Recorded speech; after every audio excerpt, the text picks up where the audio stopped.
এখন ত্রৈলোক্যনাথ মুখোপাধ্যায়ের ডমরুচরিত। আজ তৃতীয় গল্প, প্রথম পরিচ্ছেদ। ডমরুধরের পূজার দালান প্রতিমা প্রস্তুত হইয়াছে। প্রতিমার সম্মুখে ডমরুধর, তাহার পুরোহিত ও বন্ধুবান্ধব বসিয়া আছেন। ডমরুধর বলিলেন, কলিকাতায় একবার এক খোলার ঘরের আগরের উপর একখানি কাগজ দেখিলাম। তাহাতে লেখা ছিল ভাগ্য গণনা 1 আনা। গণৎকারের নিকট আমি গমন করিলাম। অনেক কচলাকচলি করিয়া শেষে 1 পয়সায় রফা হইল। দৈবজ্ঞ হাত দেখিবার উপক্রম করিতেছেন, এমন সময় আমার একবার হাই উঠিল। তোমরা আমার হাই অনেকবার দেখিয়াছ।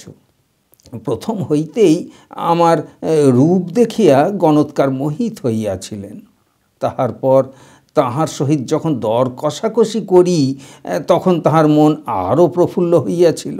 এখন আমার হাই দেখিয়া তিনি একেবারে আনন্দে অভিভূত হইয়া পড়িলেন। অধিক আর গণিতে গাঁথিতে হইল না। হাতটি ধরিয়াই তিনি বলিলেন, মহাশয় মনুষ্য নহেন, মহাশয় কার্তিকেয়, যাহাকে সরানন বলে, মা দুর্গার কনিষ্ঠ পুত্র, অবতার হইয়া পৃথিবীতে জন্মগ্রহণ করিয়াছেন। আমি জিজ্ঞাসা করিলাম, আমার প্রতি কি কোনরূপ অভিশাপ হইয়াছিল? দৈবজ্ঞ উত্তর করিলেন, না, তাহা নহে। বিবাহ করিবার নিমিত্ত একদিন আপনি মায়ের নিকট আবদার করিয়াছিলেন। ভগবতী বলিলেন, বাছা, এ দেবলোকে তোমাকে কেহ কন্যা প্রদান করিবে না। যদি বিবাহ করিতে সাধ হইয়া থাকে, তাহা হইলে পৃথিবীতে গিয়া অবতীর্ণ হও। দৈবজ্ঞ আরও বলিলেন, পৃথিবীতে আপনি আসিয়াছেন, কিন্তু একটু সাবধানে থাকিবেন। মা দশভুজা আপনাকে ভালোবাসেন, সেজন্য আপনার প্রতি নন্দীর একটু ঈর্ষা আছে। ছল পাইলে সে আপনাকে দুঃখ দিবে। দেখো লম্বোদর, ওই যে ময়ূরের উপরে যিনি বসিয়া আছেন, উনি আর কেহ নহেন, উনি আমি স্বয়ং। অবতার হইলে দেবতাগণ আত্মবিস্মৃত হইয়া থাকেন, আমিও সেই জন্য আত্মবিস্মৃত হইয়া আছি। আর তোমরাও আমার মাহাত্ম্য বুঝিতে পারিতেছ না। লম্বোদর বলিলেন, হ্যাঁ, কার্তিকের মতো তোমার রূপই বটে। ডমরুধর বলিলেন, এই ঠাট্টা করো আর যাই করো, গণৎকার যাহা বলিয়াছে তাহা ঠিক। নন্দীর কোপে পড়িয়া কয় মাস যে আমি ঘোরতর কষ্ট পাইয়াছিলাম, তাহা তো আর মিথ্যা নহে। লম্বোদর বলিলেন, আবার বুঝি একটা আজগুবি গল্প হইবে? ডমরুধর রাগিয়া বলিলেন, তোমার যদি শুনিতে ইচ্ছা না থাকে, তাহা হইলে কানে আঙুল দিয়া থাকো। তাহার পর 5 জনের অনুরোধে ডমরুধর এই রূপে গল্পটি বলিতে লাগিলেন। গত বৎসর নবমী পূজার দিন রাত্রি শেষ হইয়াছে, বাহির বাড়িতে কিরূপ একটা খুটখাট শব্দ হইতে লাগিল। 2 পয়সা আমার সঙ্গতি আছে, কাজেই আমাকে সর্বদা সতর্ক ও শঙ্কিত থাকিতে হয়। আমি ধীরে ধীরে বাহিরে আসিয়া দেখি যে দালানের প্রতিমার সম্মুখে একটা বিকটাকার মর্দ পূজার সমুদয় দ্রব্যাদি লইয়া গাঁঠরি বাঁধিতেছে। পূজার সমুদয় উপকরণ যাহা তখন দালানে ছিল, মাই বেশ্যাবাড়ির মৃত্তিকাটুকু পর্যন্ত সমস্ত দ্রব্য সে বাঁধিয়া লইতেছে। তাহার নিকট একটা ত্রিশূল পড়িয়াছিল, বুঁচকি বাঁধিয়া ত্রিশূলের আগায় আটকাইয়া সে কাঁধে তুলিবার উপক্রম করিল। রাগে আমার সর্বশরীর জ্বলিয়া উঠিল। পূর্বেই বলিয়াছি যে অবতার হইলে দেবতাদের আত্মবিস্মৃতি হয়। আমি যে ভগবতীর পুত্র কার্তিক, রাগের ধমকে সে কথা একেবারে ভুলিয়া যাইলাম। সেই লোকটাকে গালি দিয়ে আমি বলিলাম, বদমায়েশ চোর, পূজার দ্রব্য চুরি করিতেছিস। সেই লোকটা একবার আমার মুখের দিকে চাহিয়া দেখিল, পোঁটলার একদিক ধরিয়া আমি টানিতে লাগিলাম, ঈষৎ হাসিয়া পোঁটলার অপর দিক ধরিয়া সে টানিতে লাগিল। আমি তাহাকে বলিলাম, পোঁটলা ছাড়িয়ে দে। সে উত্তর করিল, দেয়া নিলে কি হয় তা জানো, কালীঘাটের কুকুর হয়। আমি বললাম, কবে তোকে এসব জিনিস আমি দিয়াছি? দুইজনে বিষম টানাটানি চলিতে লাগিল, কিন্তু তাহার বল অধিক, তাহার সহিত আমি পারিলাম না। অবশেষে হতাশ হইয়া তাহার হাতে এক কামড় মারিলাম। সে লোকটি বলিল, ছি, তোমার এখনো দুষ্টামি যায় নাই। দেবতারা পৃথিবীতে আসিয়া পুনরায় ফিরিয়া যাইতে ইচ্ছা করেন না। বিষ্ণু শূকর হইয়া ছানাপোনা লইয়া সুখে কাল যাপন করিতেছিলেন। অনেক সাধ্য সাধনা করিয়া পুনরায় তাহাকে স্বর্গে লইয়া যাইতে হইয়াছিল। রামচন্দ্রকে অনেক কৌশল করিয়া বৈকুণ্ঠে লইয়া যাইতে হইয়াছিল। শ্রীকৃষ্ণের পৌত্রদিগের পদভরে মেদিনী টলটলায়মান হইয়াছিল। আমার বাবা ঠাকুরও অতি কষ্টে কোচিনী দিগের ক্ষেত্রে জল সেচন করিয়াছিলেন। সেজন্য কোচিনী ছুঁড়িরা টিটকারি দিয়া বলিয়াছিল, দুই সরা জল ছেঁচিয়া কোমরে দিল হাত, এমনি করিয়া খাবে তুমি কোচিনী পাড়ার ভাত। কৈলাসে মা আমার কাঁদিয়া কাটিয়া কুরুক্ষেত্র করিয়াছিলেন।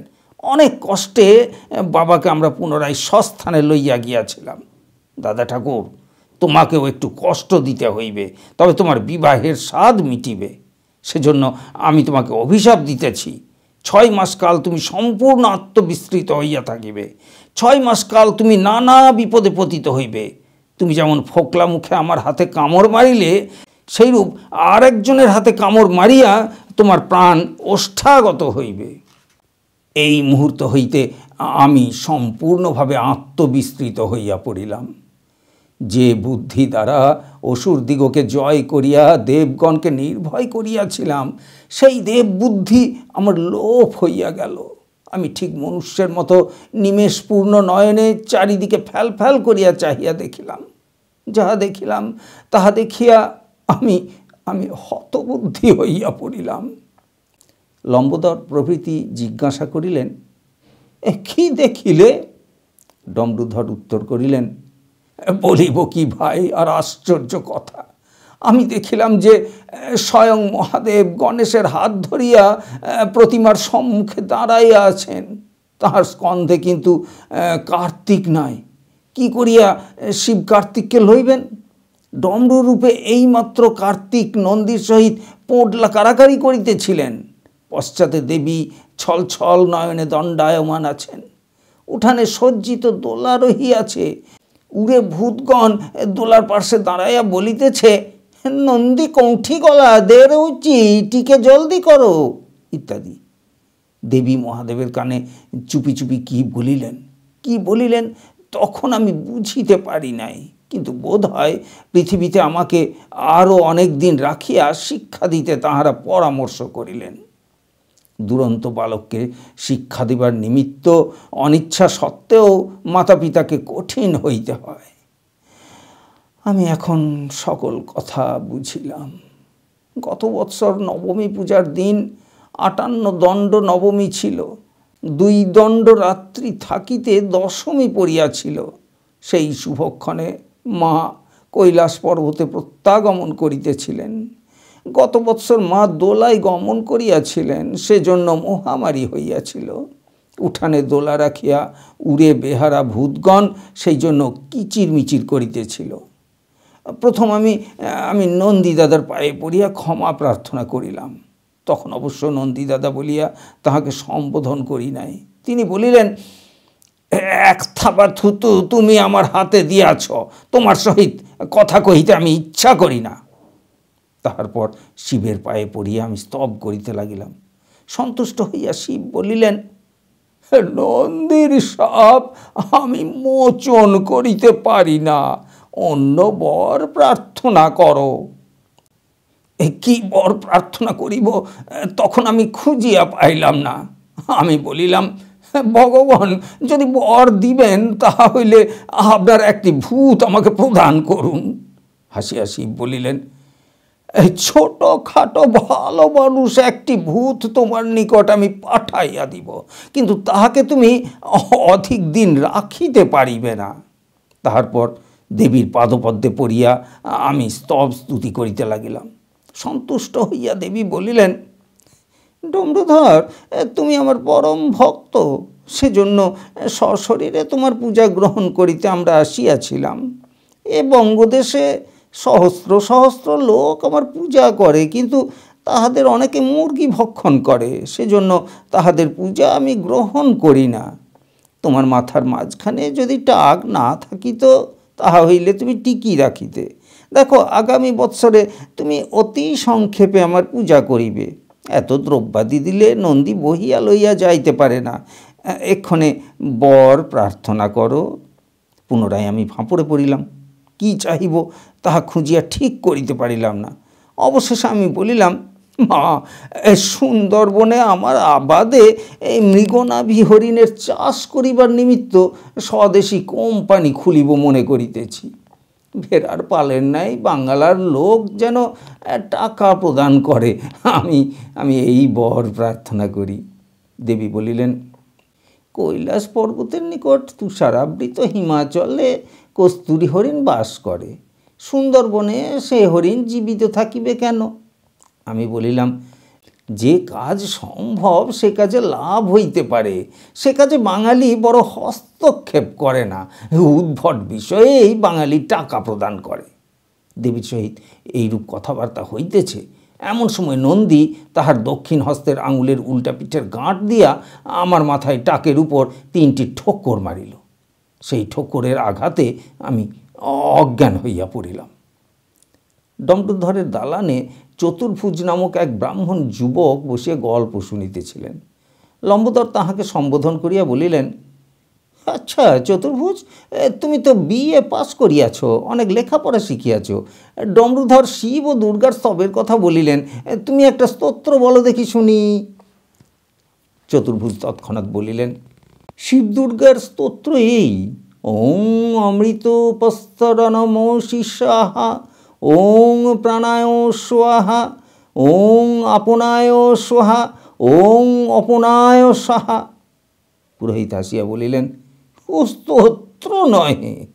তাহার তিনি অস্পষ্ট স্বরে বলিতে লাগিলেন, প্রভু মীশ মনীষ মশেষ গুণং গুণহীন মহিষ গণাভরণম রণনির্জিত দুর্জয় দৈত্যপুরং প্রণমামি শিবং শিবকল্পতরুং ইত্যাদি। পুনরায় নমস্তে শরণ্যে শিবে শানুকম্পে, নমস্তে জগৎব্যাপিকে বিশ্বরূপে, নমস্তে জগৎবন্দপদারবিন্দে, নমস্তে জগত্তারিণী ত্রাহি দুর্গে ইত্যাদি। ডমরুধর বলিতে লাগিলেন, কিছুক্ষণ পরে আমার চৈতন্য হইল। আমি উঠিয়া বসিলাম। চারিদিকে চাহিয়া দেখিলাম যে মহাদেব নাই, দুর্গা নাই, নন্দী নাই, দোলা নাই, সে স্থানে কেহই নাই। কিন্তু আশ্চর্য, আছে কেবল আর একটি আমি। সেই টাক, সেই পাকা চুল, সেই কৃষ্ণবর্ণ, সেই নাক, সেই মুখ। ফল কথা, হুবহু সেই আমি। প্রতিমার এক পার্শ্বে একটি আমি বসিয়া আছি, প্রতিমার অপর পার্শ্বে আর একটি আমি বসিয়া আছি। কোন আমিটি প্রকৃত আমি তাহা আমি ঠিক করিতে পারিলাম না। একদিকের আমি অন্যদিকের আমিকে জিজ্ঞাসা করিল, মহাশয়ের নাম কি? সে উত্তর করিল, ডমরুধর। পুনরায় অপর আমি এদিকের আমিকে সেই একই প্রশ্ন জিজ্ঞাসা করিল, সেও সেইরূপ উত্তর করিল। ফল কথা, এ আমিও যা করে ও যা বলে, ও আমিও তাই করে ও তাই বলে। তখন আমার সকল কথা হৃদয়ঙ্গম হইল। সেবার সন্ন্যাসী সংকটে আমার লিঙ্গ শরীর বাহির হইয়া জমালয়ে গিয়াছিল। শুনিয়াছি যে আমাদের শরীর অন্নময় কোষ, প্রাণময় কোষ, মনোময় কোষ প্রভৃতি কয়েকটি কোষ দ্বারা গঠিত। একবার লিঙ্গ শরীর বাহির হইয়াছিল বলিয়া কোষগুলির বাঁধন কিছু আলগা হইয়া গিয়াছিল। সেজন্য 2-1টি কোষ বাহির হইয়া আর একটি ডমরুধরের সৃষ্টি হইয়াছে। এখন উপায় কি? লোকে একটা আমির ভাত কাপড় যোগাইতে পারে না, তা যোগাইবার যেন আমার সঙ্গতি আছে, কিন্তু একটা আমির পেট কামড়াইলে লোক ব্যতিব্যস্ত হইয়া পড়ে। একসঙ্গে দুইটা আমির পেট যদি কামড়াই তখন আমি কি করিব? একটা আমি অপরটাকে বলিল, তুই চলিয়া যা, আমি প্রকৃত ডমরুধর, তুই জাল ডমরুধর। অপরটাও সেই কথা বলিল। দুই আমিতে ঘোরতর কলহ উপস্থিত হইল, ক্রমে হাতাহাতি হইবার উপক্রম হইল। এমন সময় প্রভাত হইল। প্রভাত হইবা মাত্র আমি একটা হইয়া যাইলাম। তখন আমার ধরে প্রাণ আসিল। পাছে পুনরায় দুইটা হইয়া যায়, সেই দুশ্চিন্তায় সমস্ত দিন আমি মগ্ন রহিলাম। বিজয়া দশমীর পূজার পর পুরোহিত ঠাকুর যখন আমাকে মন্ত্র পড়াইলেন, আয়ুর্দেহি যশ দেহি ভাগ্যং ভবতি দেহি মে, তখন আমার সুবল ঘোষের কথা মনে পড়িল। দুর্গোৎসব করিয়া ভক্তিতে গদগদ হইয়া সুবল নিজেই ঠাকুরের সম্মুখে প্রাণপণ যতনে শঙ্খ বাজাইলেন। শঙ্খ বাজাইতে গিয়া সুবলের গোগ্গল বাহির হইয়া পড়িল। সেজন্য দশমীর দিন সুবল অন্য বর প্রার্থনা না করিয়া হাত জোড় করিয়া ঠাকুরকে বলিলেন, ধন চাই না মা, যশ চাই না মা, চাই না পুত্তুর বর, শঙ্খ বাজাতে গিয়ে বেরিয়েছে গোগ্গল, তাই রক্ষা করো। প্রতিমা বিসর্জন হইয়া গেল। সন্ধ্যার সময় আমি 1,000 দুর্গা নাম লিখিলাম। পাড়ার ছেলেরা আমাকে নমস্কার করিয়া গেল। আহারাদি করিয়া যথাসময়ে দোতলায় আমার ঘরে গিয়া শয়ন করিলাম। সিদ্ধি খাইয়া শরীর একটু গরম হইয়াছিল, সেজন্য আমার নিদ্রা হইল না। বিছানা হইতে উঠিয়া জানালার ধারে দাঁড়াইলাম। জ্যোৎস্না রাত্রি। বাড়ির বাহিরের বাগানে আমার জানালার নিচে ও কে দাঁড়ায় রহিয়াছে? সেই আর একটা আমি। হাত নাড়িয়া তাহাকে আমি বলিলাম, যা, চলিয়া যা। নিচের আমিও উপরের আমিকে সেই কথা বলিল। উপরের আমি নিচে নামিলাম। খিড়কিদ্বার খুলিয়া আমি বাগানে যাইলাম। ও মা, দেখি না নিচের আমিটা উপরে গিয়া ঠিক আমার ঘরের জানালার ধারে দাঁড়ায় আছে। এ আমিটা একবার উপরে একবার নিচে, ও আমিটা একবার উপরে একবার নিচে। কতবার যে এইরূপ হইল তাহা বলিতে পারি না। তৃতীয় পক্ষে এ লোকেশীর সহিত আমার কি প্রকার বিবাহ হইয়াছিল গত বৎসর, সে কথা তোমাদের নিকট বলিয়াছি। আমি এই লোকেশীকে জাগায়া জিজ্ঞাসা করিলাম, এইমাত্র যখন আমি নিচে গিয়াছিলাম তখন তোমার ঘরে আর একটা কে আসিয়াছিল? এ লোকেশী বলিল, মুখ পোড়া বুড়ো ডেকরা, এখনই ঝাঁটা পেটা করিব। এই লোকেশীর স্বভাবটা কিছু উগ্র, তাহাতে তৃতীয় পক্ষের স্ত্রী। জানালা বন্ধ করিয়া আমি পুনরায় শয়ন করিলাম।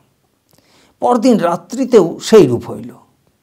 প্রতি রাত্রিতে সেই রূপ, উপরে একটা নিচে একটা, দুইটা আমির উপদ্রব হইল। আমি ভাবিলাম যে প্রতি রাত্রিতে আমার ঘরে গৌতম বাহিরে গৌতম হইতে লাগিল, এ তো ভালো কথা নহে। চতুর্ভুজ বলিলেন, এবার আর আমাকে ঠকাইতে পারিবে না। আমি জানি অহল্যা দ্রৌপদী কুন্তি তারা মন্দোদরী তথা পঞ্চকন্যা স্মরে নিত্যং মহাপাতক নাশনম। পুরোহিত বলিলেন, সকল প্রাণীর সৌন্দর্য লইয়া ব্রহ্মা অহল্যাকে সৃষ্টি করিয়াছিলেন। যস্যা ন বিদ্যতে হল্লং তেনাহল্যেতি বিশ্রুতা।